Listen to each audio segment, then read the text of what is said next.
Do orchids need a temperature drop to induce blooming? Well, in this video, we're going to learn if that's true.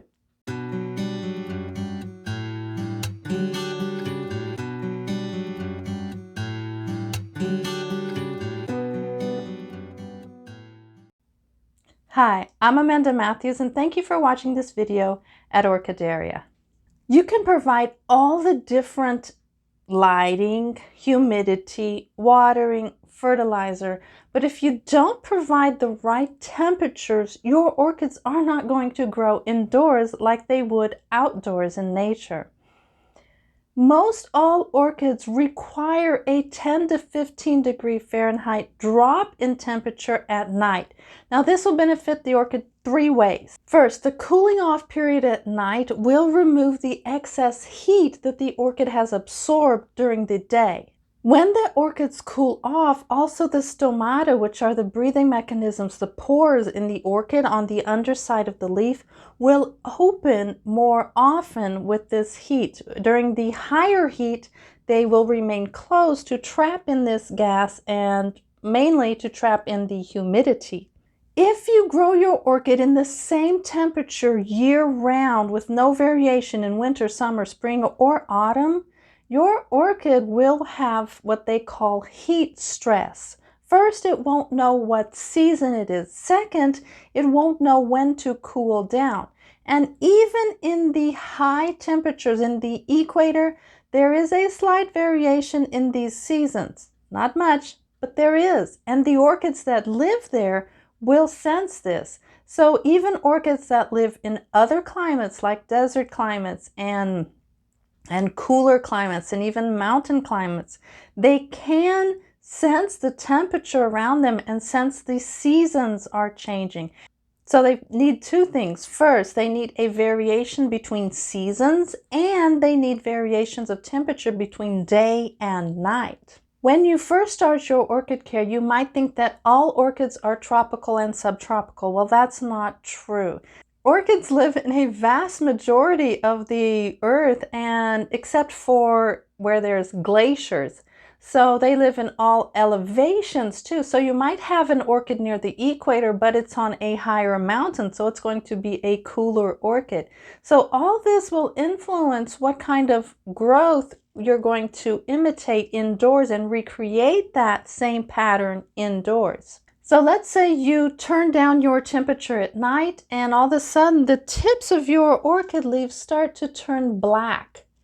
You went too low. You need to keep that temperature up just a little bit. The first sign of a too low temperature are blackened tip ends. Now, if you didn't change your fertilization, because that also can do that, excess fertilization can also cause blackened tips at the end. So if your fertilization didn't change, but you did drop the temperature, know that you dropped it too much. There are three kinds of orchids. There are cool growing orchids, which should not go under 50 degrees Fahrenheit or 10 degrees Celsius during winter. During summer, they can go around 75 or 24. There are intermediate orchids, which prefer 55 to 86, which is 13 to 30 Celsius, and warm growing orchids, which are 64 to 90 or 18 to 32. So these are the three categories of temperatures. Remember, this isn't light. You can have a highlight orchid with a low temperature. So these are the three categories of temperature for your orchid growth. In all of these, most all orchids will prefer if you can bring that temperature down 10 to 15 degrees at night. Now you might think this is really hard to do. Well, not if you have a fan that's circulating at night. If you cut off all the heat and just keep that fan on, usually that will naturally bring the temperature down and you don't have to do anything else. We tend to also think about orchids as cool growing orchids or warm growing orchids because of the temperature, and this is a natural misconception.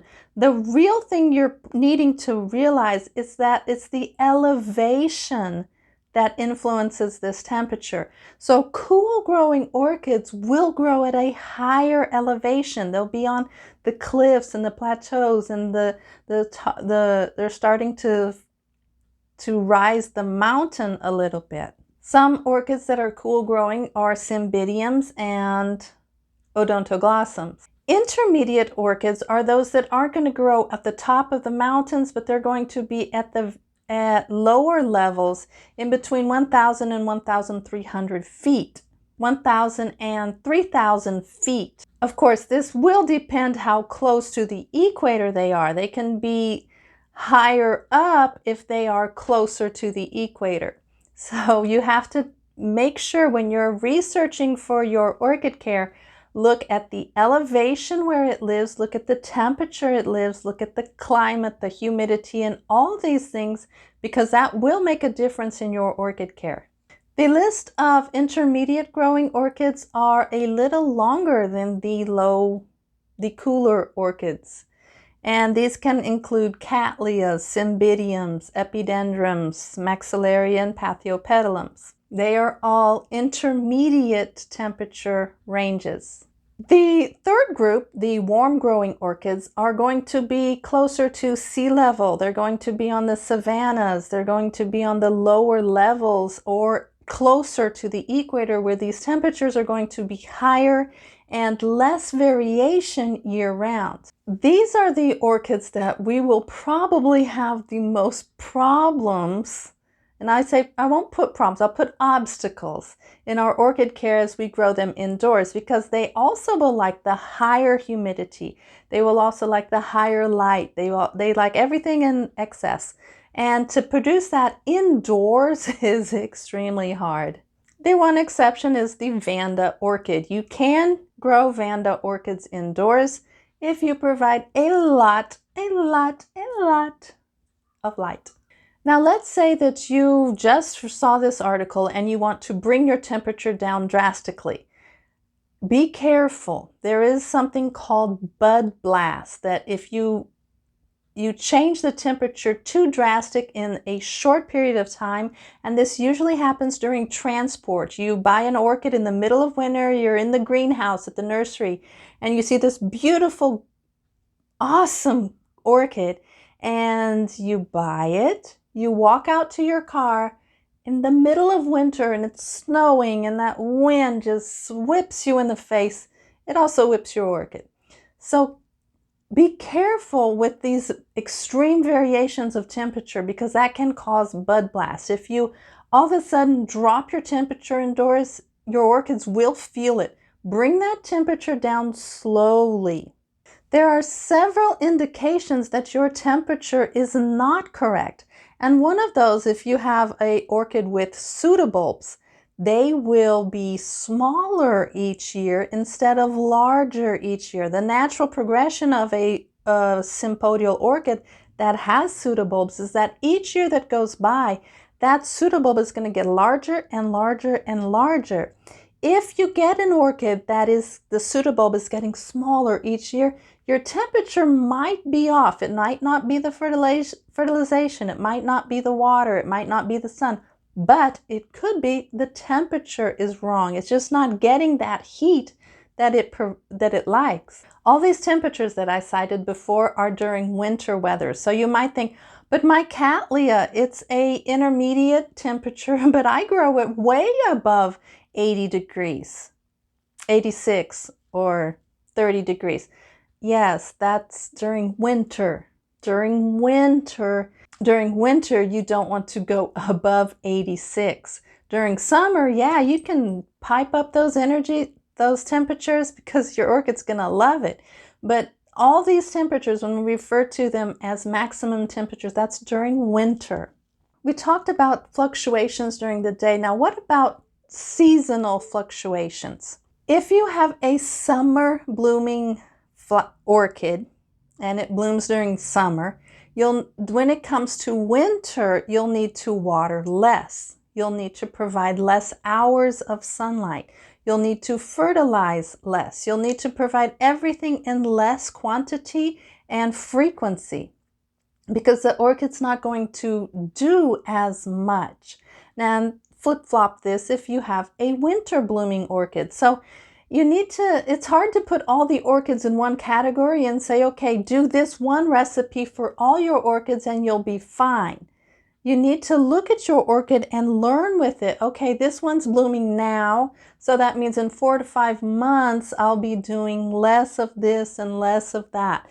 So keep like a diary if you can, or just if you have a few orchids, you can know which one is which. If you get a lot more, which I will tell you right now, orchid care is addictive.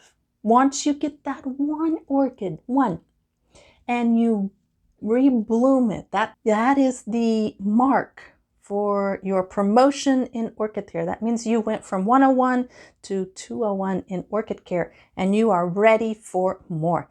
So once you get that orchid to rebloom in your care, whoo, it's addictive.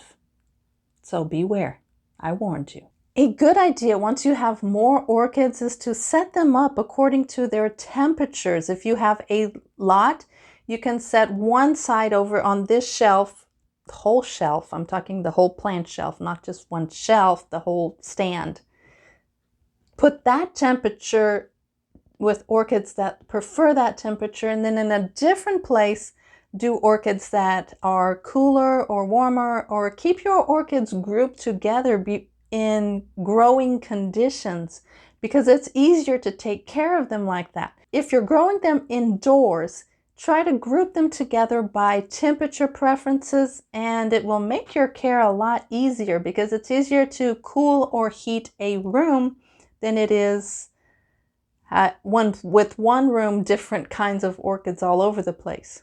If you want a guide that you can print out, please go to the website that's down here, Orchideria. If you type in Orchideria orchid temperatures, you'll go straight to my website, and there you can download one-page PDF, and it has all this information that's easily printable, and it's free, so why not?